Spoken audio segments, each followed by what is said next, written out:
परभणीतील पाथरी तालुक्यात पुणे येथून परभणीकडे जाणाऱ्या एका खासगी ट्रॅव्हल्स बसमध्ये प्रवास करत असलेल्या 19 वर्षीय विवाहितेने प्रसूतीनंतर ट्रॅव्हल्सच्या खिडकीतून पुरुष जातीचे अर्भक महामार्गावर फेकले। ही घटना तालुक्यातील देवनांद्रा शिवारात सोमवार दिनांक 14 जुलै रोजी घडली। पोलिसांनी तत्परतेने कारवाई करत दोघांना ताब्यात घेतले। पाथरी सेलू राष्ट्रीय महामार्ग क्रमांक 548 वर शहरापासून 2 किलोमीटर अंतरावर देवनांद्रा शिवारात हा प्रकार उघडकीस आलाय। शेतात काम करणाऱ्या एका व्यक्तीने सदर प्रकार पाहिल्याबरोबर 112 क्रमांकावर फोन करून पोलिसांना माहिती दिली। माहिती मिळताच पोलीस निरीक्षक महेश लांडगे, पोलीस हवालदार विष्णू वाघ यांच्यासह कर्मचारी घटनास्थळी आले। ट्रॅव्हल्सचा शोध घेतला असता गाडी सेलू मार्गे परभणीच्या दिशेने गेल्याचं समजलं। त्यानंतर पोलिसांनी काही वेळातच ट्रॅव्हल्सचा शोध लावला।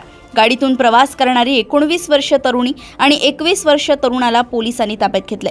संबंधितांविषयी मिळालेली अधिक माहिती अशी की सदर दोघांनी आंतरजातीय प्रेम संबंधातून एकत्र राहण्याचा निर्णय घेतला होता।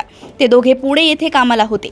सोमवारी तरुणीच्या पोटात वेदना होत असल्याने पुण्याहून परभणीला खासगी ट्रॅव्हल्सने येत होते। प्राथमिक चौकशीत युवकाने प्रवासादरम्यान तरुणीला प्रसूती झाली, मात्र अर्भक मृत जन्मले आणि त्यानंतर तिने ते ट्रॅव्हल्सच्या खिडकीतून बाहेर फेकले असे सांगितले।